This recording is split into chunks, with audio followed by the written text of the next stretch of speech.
I'm Swimming Pool Steve, and here are three bad facts about saltwater pools.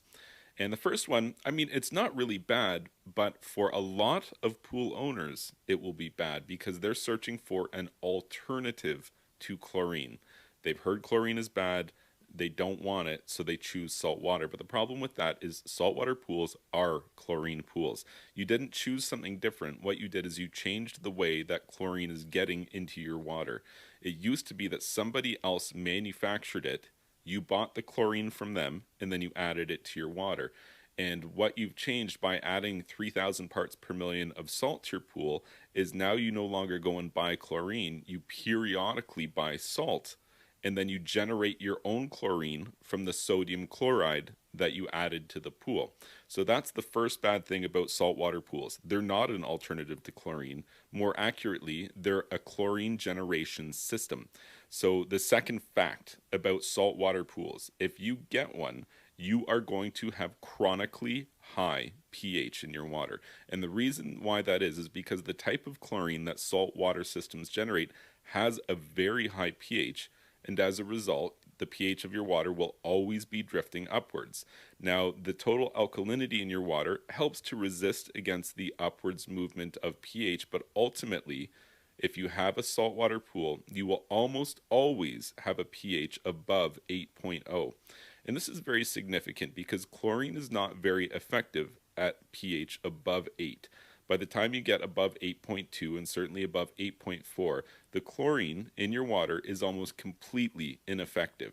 And so that's very important. You might measure your water and test that you have 1 or 2 parts per million of free chlorine, but in reality, you have much less than that. In effect, you have much less than a few parts per million of chlorine because the chlorine is rendered ineffective by the high pH that is chronically in your water from your saltwater system.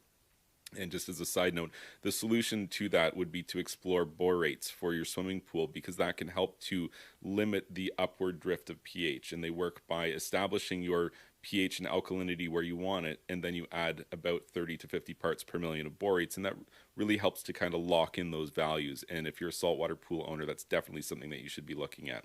But I want to mention the third fact, the third bad fact about saltwater pools. One of the things we measure in swimming pools is TDS, total dissolved solids, or how much stuff is dissolved into the water of this pool.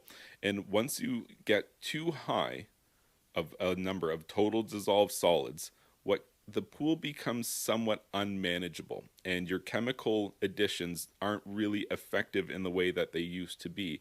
And it's just because there's too much stuff in your water. So when you take 3,000 parts per million of salt, which is usually a few 100 pounds of pure salt, and add it to your water, you are artificially increasing the total dissolved solid level of your pool beyond which you would normally drain and replace your water with some clean, fresh water. So that's significant, not in and of itself, but how it relates to the saturation index for your water.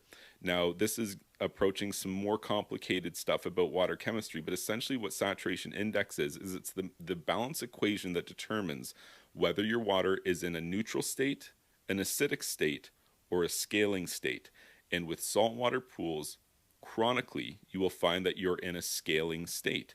And that's due to the high total dissolved solid level of the pool combined with the high pH level of the water. And then, of course, it also factors in water temperature and a few other things. But primarily with saltwater pools, you will find that you're in a scaling state.